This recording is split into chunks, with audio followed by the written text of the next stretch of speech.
जय हिंद दोस्तों, स्वागत है आपका अपना चैनल नॉलेज अब 24 में।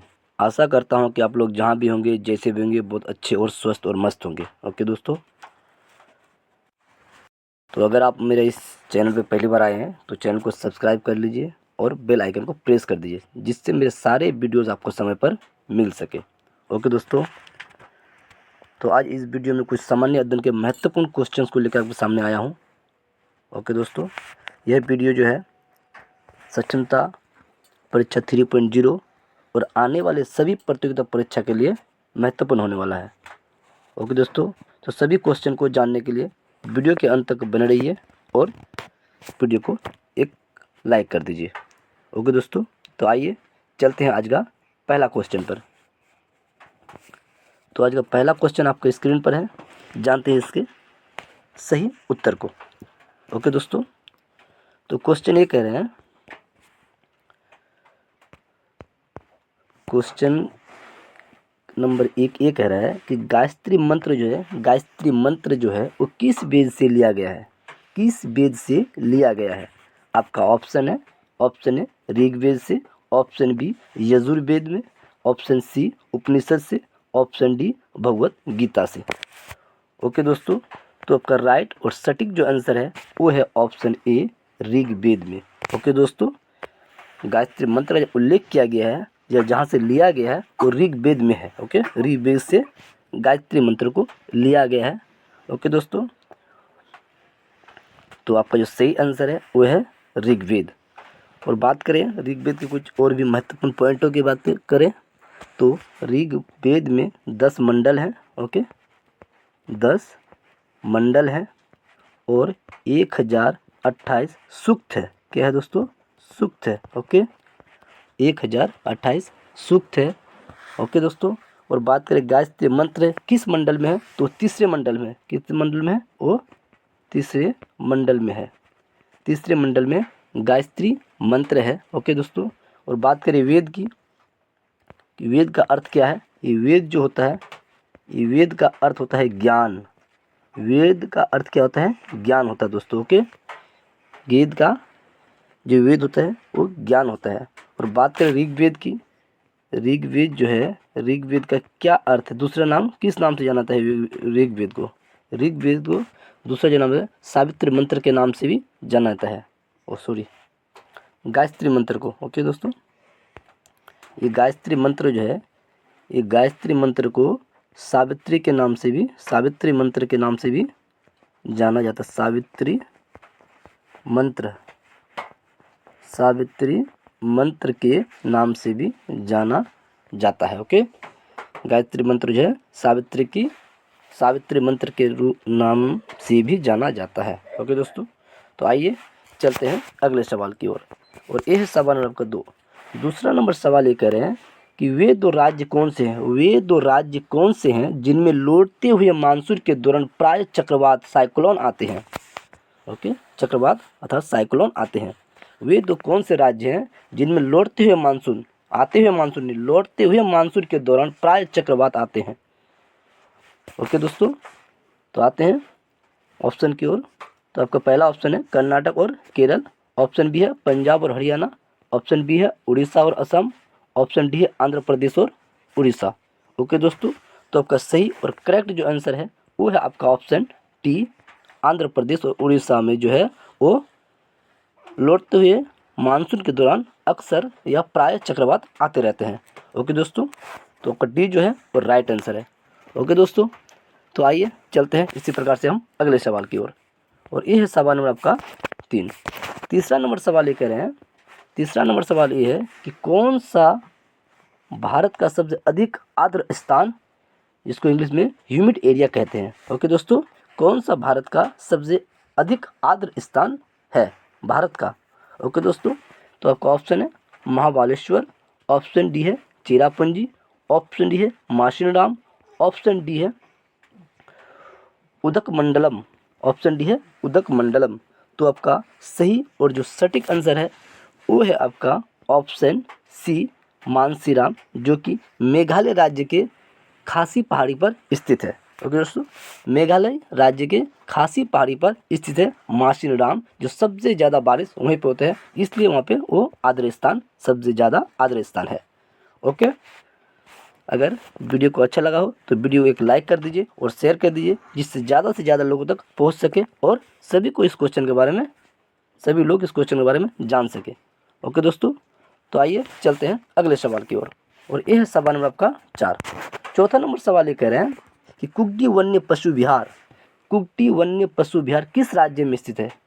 कुक्टी वन्य पशु विहार किस राज्य में स्थित है? आपका ऑप्शन है महाराष्ट्र में, ऑप्शन बी है जम्मू कश्मीर में, ऑप्शन सी है हिमाचल प्रदेश में, ऑप्शन डी है उत्तर प्रदेश में। ओके दोस्तों, तो आपका राइट जो आंसर है वो है आपका option C, Himachal Pradesh. C is the correct answer. Okay दोस्तों, कुक्टी वन्य पशु विहार जो है वो हिमाचल प्रदेश में स्थित है। ओके दोस्तों, जानते हैं अगले सवाल की ओर। तो ये क्वेश्चन आपका डबल टाइपिंग हो गया है। ओके दोस्तों, चलते हैं अगले सवाल की ओर, और यह है सवाल आपका 5। पाँचवा नंबर सवाल ये कर रहा है कि न्यूमिस्मैटिक्स क्या है? न्यूमिस्मैटिक्स क्या है? ओके दोस्तों, न्यूमिस्मैटिक्स क्या है, अर्थात किसके अध्ययन को न्यूमिस्मैटिक्स कहा जाता है? ओके दोस्तों, आपका ऑप्शन है प्राचीन पांडुलिपि के अध्ययन, ऑप्शन बी है सिक्कों व धातुओं का अध्ययन, ऑप्शन सी है ताल पत्रों का अध्ययन, ऑप्शन डी है ताम्र पत्रों का अध्ययन। ओके दोस्तों, तो आपका राइट और सटीक जो आंसर है वो है ऑप्शन बी, सिक्कों व धातुओं के अध्ययन को न्यूमिस्मैटिक्स कहा जाता है। ओके दोस्तों, माना हर चीज़ का एक अध्ययन होता है और हर अध्ययन को अलग अलग रूपों से, अलग अलग नामों से जाना जाता है। तो यहाँ पर जो है न्यूमिस्मैटिक्स जो होता है वो सिक्कों व धातु के अध्ययन को न्यूमिस्मैटिक्स कहा जाता है।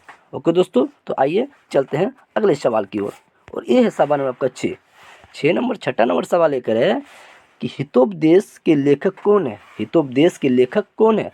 आपका ऑप्शन है बाणभट्ट, ऑप्शन बी है भवभूति, ऑप्शन सी है नारायण पंडित, ऑप्शन डी है Vishnu Sharma. Okay, option D है विष्णु शर्मा। तो आपका राइट और सटीक जो आंसर है दोस्तों वो है ऑप्शन सी, वो है आपका ऑप्शन सी, नारायण पंडित के द्वारा हितोपदेश को लिखा गया है। ओके दोस्तों, बात करें बाणभट्ट की, तो बाणभट्ट जो है वो हर्षचरित को लिखा है। किसको लिखा है? हर्षचरित को लिखा है दोस्तों। ओके, बात करें भवभूति की, तो भवभूति जो है मालती माधव को लिखा है। किसको? जो कि बहुत ही फेमस और बहुत ही महत्वपूर्ण है, बहुत सारे एग्जाम में पूछा गया, मालती माधव, मालती माधव। ओके दोस्तों, बात करें विष्णु शर्मा की, तो विष्णु शर्मा जो बात करें पंचतंत्र लिखा है, जो बहुत ज़्यादा फेमस और बहुत सारे एग्जाम में पूछा गया, पंचतंत्र। ओके दोस्तों, पंचतंत्र विष्णु शर्मा के द्वारा लिखा गया है। नारायण पंडित हितोपदेशक के लेखक है, भवभूति मालती माधव के लेखक है, बाणभट्ट हर्षचरित्र के लेखक है। ओके दोस्तों, तो आइए चलते हैं इसी प्रकार से हम अगले सवाल की ओर, और यह है सवाल नंबर आपका 7। 7वां नंबर सवाल लेकर है कि नाट्य शास्त्र की रचना किसने की? नाट्य शास्त्र की रचना किसने की दोस्तों? तो आपका ऑप्शन है, ऑप्शन ए वसुमित्र ने, ऑप्शन बी अश्वघोष ने, ऑप्शन सी भरत मुनि ने, ऑप्शन डी वात्स्यायन ने। ओके दोस्तों, तो आपका सही और जो सटीक आंसर है वो है ऑप्शन सी, भरत मुनि ने। ओके दोस्तों, किसने? भरत मुनि ने। भरत मुनि ने जो है, भरत मुनि ने आपका नाट्य शास्त्र की रचना की है। ओके दोस्तों, आइए चलते हैं इसी प्रकार से हम अगले सवाल की ओर, जानते हैं सभी क्वेश्चन को। ओके दोस्तों, तो 8वां नंबर सवाल लेकर है कि नागरहोल नेशनल पार्क, ओके दोस्तों, नागरहोल नेशनल पार्क किस राज्य में स्थित है? किस राज्य में स्थित है? आपका ऑप्शन है, ऑप्शन ए मध्य प्रदेश में, ऑप्शन बी कर्नाटक में, ऑप्शन सी उड़ीसा में, ऑप्शन डी राजस्थान में। ओके दोस्तों, तो आपका राइट और सटीक जो आंसर है वो है आपका ऑप्शन बी, कर्नाटक में। ओके दोस्तों, नागरहोल नेशनल पार्क कर्नाटक राज्य में स्थित है। ओके दोस्तों, चलते हैं अगले सवाल की ओर, और ये है सवाल नंबर आपका 9। 9वां नंबर सवाल लेकर है ये बहुत ही VVI क्वेश्चन है और सभी एग्जाम में पूछे जाने वाले क्वेश्चन है। BPSC में पूछा गया है, BPSC 1 में भी पूछा गया था, 2 में भी पूछा गया था और बाकी आने वाले ग्रुप D, SSC सब में पूछा गया क्वेश्चन। बहुत ही महत्वपूर्ण क्वेश्चन है ये। क्वेश्चन ये कह रहे हैं कि कपास उगाने के लिए कौन सी मिट्टी उपयुक्त होती है, मतलब कपास उगाने के लिए सबसे उत्तम जो मिट्टी होता है किस प्रकार की मिट्टी है।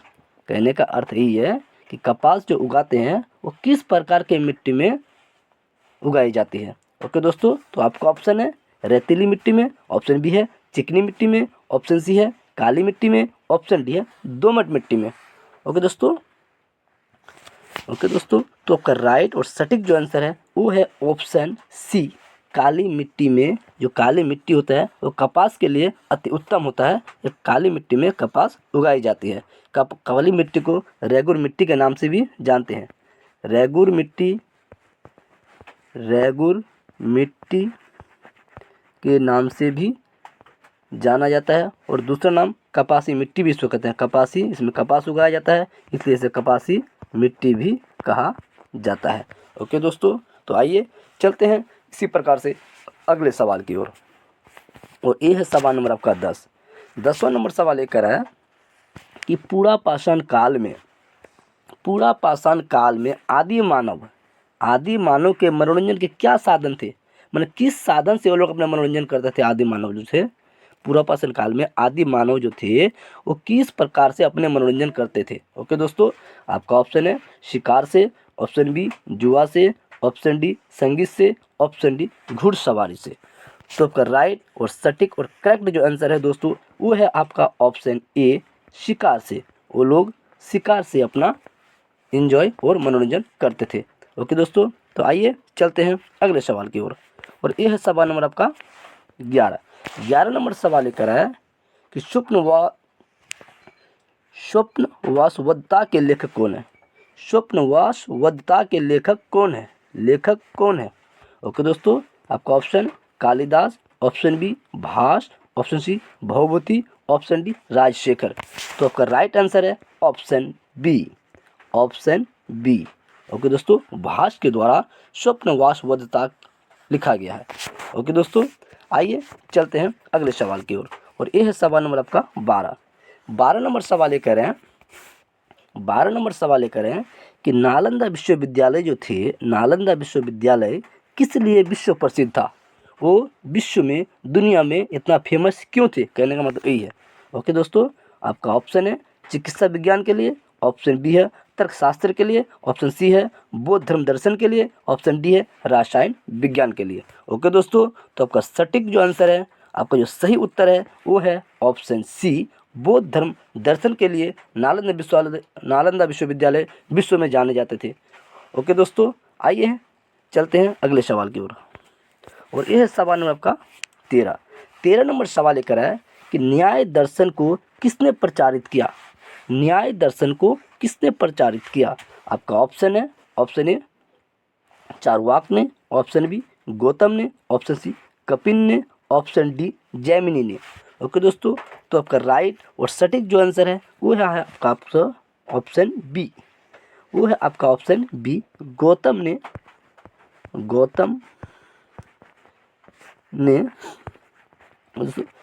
ने न्याय दर्शन को प्रचारित किया। ओके दोस्तों, आइए चलते हैं अगले सवाल की ओर। और यह है सवाल नंबर आपका 14। 14 नंबर सवाल ये है कि आर्य जो है, ये आर्य शब्द का अर्थ क्या है। आर्य शब्द जो है, आर्य शब्द का क्या अर्थ है। ओके दोस्तों, आपका ऑप्शन है वीर या योद्धा, ऑप्शन बी है श्रेष्ठ या कुलीन, ऑप्शन सी है यज्ञकर्ता या पुरोहित, ऑप्शन डी है विद्वान। तो आपका सही उत्तर है option B. Option B is the right answer. Okay दोस्तों, श्रेष्ठ या कुलीन आर्य शब्द का अर्थ होता है। ओके दोस्तों, आइए चलते हैं अगले सवाल की ओर। और यह है सवाल नंबर आपका 15। 15 नंबर सवाल लेकर है कि भारतीय दलहन शोध संस्था कहाँ स्थित है। भारतीय दलहन शोध संस्थान कहाँ स्थित है। आपका ऑप्शन है भोपाल में, ऑप्शन बी है कानपुर में, ऑप्शन सी है दिल्ली में, ऑप्शन डी है जबलपुर में। ओके दोस्तों, ऑप्शन डी है जबलपुर में। तो आपका राइट जो आंसर है दोस्तों वो है आपका ऑप्शन बी। वो है आपका ऑप्शन बी, कानपुर में। ओके, अर्थात B is the right answer. Okay, B is the right answer दोस्तों। आइए चलते हैं अगले सवाल की ओर। और यह सवाल नंबर आपका 16 नंबर सवाल ये कह रहे हैं, 16 नंबर सवाल ये कह रहे हैं कि आधुनिक देवनागरी लिपि का प्राचीनतम रूप क्या है। प्राचीनतम रूप, जो आधुनिक हम देवनागरी जो हिंदी यूज़ करते हैं, जो आज हम लोग हिंदी प्रयोग करते हैं, ओके, उसका प्राचीनतम रूप क्या है। ओके दोस्तों, प्राचीनतम रूप क्या है। तो आपका ऑप्शन है खरोष्टी, ऑप्शन बी है ब्राह्मी, ऑप्शन सी है प्राकृत, ऑप्शन डी है पाली। ओके दोस्तों, तो आपका राइट जो आंसर है वो है Brahmi, option B is the right answer. Okay, जो आज हम लोग देवनागरी लिपि यूज़ करते हैं उसका जो प्राचीनतम रूप है वो ब्राह्मी रूप है, उसको दोस्तों ब्राह्मी रूप है। ओके दोस्तों, तो आइए चलते हैं अगले सवाल की ओर। और यह सवाल नंबर आपका 17, यह सवाल नंबर आपका 17 नंबर सवाल ये करें कि मानव द्वारा सर्वप्रथम प्रयुक्त अनाज कौन सा था।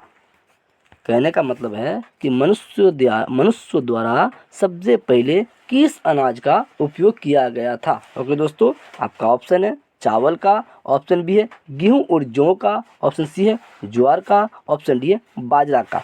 ओके दोस्तों, तो आपका राइट और सही जो उत्तर है वो है आपका ऑप्शन बी, गेहूं और जौ का जो सबसे पहले मानव द्वारा प्रयोग किया गया था। गेहूं और जौ, गेहूं और जौ। ओके दोस्तों, इसका सबसे पहले मानव द्वारा इस अनाज का प्रयोग किया गया था। ओके दोस्तों, आइए चलते हैं अगले सवाल की ओर।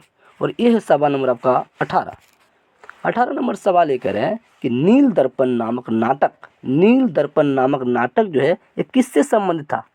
किससे संबंधित था दोस्तों। आपका ऑप्शन है संथाल हुल से, ऑप्शन बी पबना दंगे से, ऑप्शन सी नील विद्रोह से, ऑप्शन डी दक्कन के दंगे से। ओके दोस्तों, तो नाम से ही पता चल रहा है कि नील दर्पण, तो इसलिए इसका जो आंसर है वो है ऑप्शन सी, नील विद्रोह से संबंधित थे। नील दर्पण नामक जो नाटक थे वो नील विद्रोह से संबंधित थे। ओके दोस्तों, आइए चलते हैं अगले सवाल की ओर। और यह है सवाल नंबर का 19 नंबर सवाल ये कह रहे हैं कि इनकलाब जिंदाबाद का नारा किसने दिया था। इनकलाब जिंदाबाद का नारा किसने दिया था। आपका ऑप्शन है भगत सिंह ने, ऑप्शन डी हजरत मोहानी ने, ऑप्शन सी इकबाल ने, ऑप्शन डी चंद्रशेखर आज़ाद ने। ओके दोस्तों, तो आपका राइट और सटीक जो आंसर है वो है आपका option B, option B is the right answer. Hasrat Mohani ने इनकलाब जिंदाबाद का नारा दिया था दोस्तों। ओके, और जब आपका ऑप्शन में हजरत मोहानी ना हो और भगत सिंह दिया हुआ हो तो आप भगत सिंह में टिक लगाना, अगर दोनों दिया हुआ हो ऑप्शन में तो हजरत मोहानी को लगाना, क्योंकि इनकलाब जिंदाबाद का नारा जो था वो हजरत मोहानी ने ही दिया था। लेकिन बहुत सारी किताबों में और बहुत सारे लोगों को इस बात का नॉलेज है कि इनकलाब जिंदाबाद का जो नारा है वो भगत सिंह ने दिया था, लेकिन ऐसा नहीं है, भगत सिंह ने उसका बाद में प्रयोग किया था। ओके दोस्तों, भगत सिंह जो है इनकलाब जिंदाबाद का बाद में उन्होंने उसका प्रयोग किया, लेकिन उसका नारा जो दिया था वो हजरत मोहानी द्वारा दिया गया था। ये आप लोग अच्छी तरह से जान लें दोस्तों। ओके, बहुत सारे लोग इसमें भ्रम है कि वो लोग भगत सिंह को ही टिक लगा देते हैं। जब हजरत मोहानी ऑप्शन में ना हो तब भगत सिंह का टिक लगाना, अन्यथा अगर हजरत मोहानी ऑप्शन में दिया हुआ हो तो सबसे पहले जो प्राथमिकता होगी वो हजरत मोहानी ऑप्शन को जाएगा। ओके दोस्तों, तो आइए चलते हैं इसी प्रकार से अगले सवाल की ओर। और ये है सवाल नंबर आपका 20वां नंबर सवाल ये कर रहे हैं कि भारत के स्वतंत्रता संग्राम के दौरान किस आंदोलन की शुरुआत दांडी से हुई थी। दांडी से हुई थी, ऑप्शन में ध्यान देना दोस्तों, बहुत सारा पॉइंट वाला क्वेश्चन है और ये क्वेश्चन जो है अति VVIP क्वेश्चन है, हर एक एग्जाम में आने वाला क्वेश्चन है और बहुत ही महत्वपूर्ण क्वेश्चन है और बहुत ही अच्छे क्वेश्चन है। ये ध्यान से देखना दोस्तों इसको। ओके, क्वेश्चन ये है कि भारत के स्वतंत्रता संग्राम के दौरान किस आंदोलन की शुरुआत दांडी से हुई थी। दांडी से हुई थी। ओके दोस्तों, आपका ऑप्शन है स्वदेशी आंदोलन की, ऑप्शन बी असहयोग आंदोलन की, ऑप्शन सी भारत छोड़ो आंदोलन की, ऑप्शन डी सविनय अवज्ञा आंदोलन की। ओके दोस्तों, तो बात करें हम लोग दांडी की, अगर बात करेंगे तो दांडी से अगर बात करेंगे तो हमारे महात्मा गांधी जी के द्वारा 12 मार्च 1930 को गुजरात के साबरमती आश्रम से नमक कानून तोड़ने के लिए दांडी का यात्रा किए थे। ओके दोस्तों, तो 12 मार्च 1930 को स्टार्ट हुआ साबरमती आश्रम से और 24 दिन की यात्रा के बाद उन्होंने दांडी पहुँचे। दांडी कब पहुँचे? 6 अप्रैल 1930 को वो लोग दांडी पहुँच गए। तो वहाँ नमक हाथ में लेकर नमक कानून तोड़ने के बाद उसी दिन दांडी से ही उन्होंने सविनय अवज्ञा आंदोलन का शुरुआत किए थे। ओके दोस्तों, तो यहाँ पर जो राइट आंसर होगा वो है आपका ऑप्शन डी। सविनय अवज्ञा आंदोलन की शुरुआत दांडी से किए गए थे। ओके दोस्तों, तो आज का सेशन, आज का क्लास यहाँ पर समाप्त होता है। Thank you so much. अगर वीडियो आपको अच्छा लगा हो तो वीडियो को एक लाइक कर दीजिएगा और शेयर कर दीजिएगा, जिससे इसी प्रकार का कंटेंट आपके सभी दोस्तों तक पहुंच सके और मैं मोटिवेट हो सकूं और आपके लिए इसी प्रकार का कंटेंट बनाकर लाता रहूं। ओके दोस्तों, थैंक यू सो मच। जय हिंद, जय भारत।